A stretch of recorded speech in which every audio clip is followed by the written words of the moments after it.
पुष्कर गया, 30 साल साधना की, ब्रह्मा जी प्रकट हुए, बोले वरदान मांगो। हमारे जैसा था, बिल्कुल शुद्ध।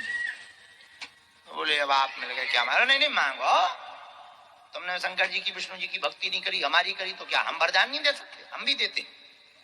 30 साल भक्ति की तो 3 वरदान मांगा, 3। तो बोला महाराज पहला वरदान तो ये दो कि हमारे पास खूब माया हो। बोले तथास्तु। बोले दूसरा वरदान ये दो कि सुंदर काया हो। ब्रह्मा जी बोले तथास्तु। बोले तीसरा वरदान मांग। बोले तीसरा ये दो कि जब हम बुलाएं तब आ जाइयो। 3 वरदान फिर देंगे।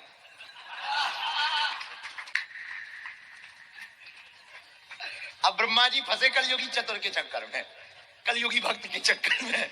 ब्रह्मा जी के मुंह से निकल गया तथास्तु। अब आया वो घर आया तो घर पे झोपड़ी थी ऐसी। तो उसने कहा कि अब वरदान तो है ही है। उसने कहा हे ब्रह्मदेव प्रकट हो। ब्रह्मा जी आगे बोले बताओ। बोले पहला वरदान तो ये दो कि ये हमारी झोपड़ी महल बन जाए। दूसरा वरदान ये दो कि सुंदर पेंट हो जाए, दीपावली आ गई, सुंदर पेंटिंग कर दो। और तीसरा वरदान ये दो कि हम जब बुलाएं तब आइयो। फिर 3 वरदान दे। अब ब्रह्मा जी बोले तो बहुत खराब आदमी। बोले भाई अभी खत्म कर। बोले ऐसे कैसे खत्म कर? 3 वरदान कही थी, 3 मांगे ना, और 3 ही मांग रहे, चौथा नहीं मांगेंगे कसम से। ब्रह्मा जी बोले बड़ा विचित्र है। अब ब्रह्मा जी चले तो गए, मकान बड़ा बन गया, अब पुताई उताई हो गई, अब बढ़िया होगा, सब चमाचम होगा। लेकिन इसको जुकाम हो। इसने रात को फिर बुलाया, वैद के पास नहीं गया। ब्रह्मदेव प्रकट हो। ब्रह्मा जी बोले बोलो बोलो। बोले पहला वरदान 3 थे हमारे वरदान। बोले 3 थे। तो बोले पहला वरदान तो ये दो कि हमारा जुकाम ठीक हो जाए। ब्रह्मा जी बोले हम इतने के लिए ही ब्रह्मा बने थे, जुकाम ठीक करत फिरे। बोले दूसरा मांग। बोले दूसरा वरदान ये दो कि हमें कभी जुकाम ना हो। बोले ठीक है। बोले अब तीसरा मांग। बोले तीसरा ये कि फिर जब बुलाएं सुबह 3 वरदान फिर देना। ब्रह्मा जी का दिमाग खराब हो गया, अपने ही जैसा था बिल्कुल। ब्रह्मा जी का दिमाग खराब हो गया। विष्णु भगवान लगाए, बोले लपड़े में फंस गए। बोले कहा भगवान श्री हरि से बोले कि चलो कलयुगी चतुर भगत के चक्कर में हम पड़ गए।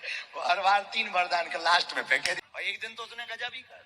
एक दिन पड़ा लेटा था, नौकर चाकर सब चले गए थे, रात का टाइम, प्यास लगी। अब इसने कहा कौन बर्तन उठाए? सो पड़ा ही पड़ा। बोला हे ब्रह्मा जी प्रकट हो। ब्रह्मा जी पिलाए। बोले बोलो। बोले एक तो गिलास उठा दो,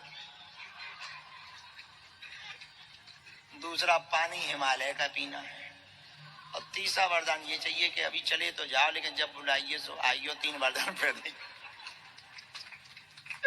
तो ब्रह्मा जी बोले ऐसे फंसे प्रभु, बताओ पानी भरवाता है हमसे, पानी पिलवाता है हमसे, ऐसा चतर बिल्कुल तुम्हारी जैसी लक्षण दे दी। बिल्कुल तुम्हारी जैसी लक्षण। सुबह ही हमने ये कथा पढ़ी, हमें बड़ा। तो भगवान विष्णु बोले कोई बात नहीं, हम उपाय निकालेंगे। फिर सरस्वती माता को बुलाया। सरस्वती माता को बुलाया तो सरस्वती जी आई। तो उसने फिर बुलाया। अब उसको फिर जरूरत पड़ी। जरूरत कुछ नहीं थी, उसे भंडारा करवाना था। फिर बोला ब्रह्मदेव प्रकट हो। बोलो बोलो। बोले पहला वरदान तो ये दो कि बढ़िया 56 प्रकार के पकवान बनवा के। बोले तथास्तु। बोले दूसरा वरदान ये दो कि वो कम ना पड़े। और तीसरा वरदान उसे ये मांगना था कि हम जब बुलाएं तब आइयो। 3 वरदान फिर दियो। लेकिन बोला अभी तो चले जाओ। इतने में ही सरस्वती जी गले पे बैठ गई, खांसी आ गई। बोले चले जाओ। चले जाओ। तीसरा वरदान ये दो कि चले जाओ। इतने में खांसी आ गई। ब्रह्मा जी बोले तथास्तु। लौट के सीधे बैकुंठ आए। ब्रह्मा जी बोले प्रभु लाज बचा ली। अब ये दोबारा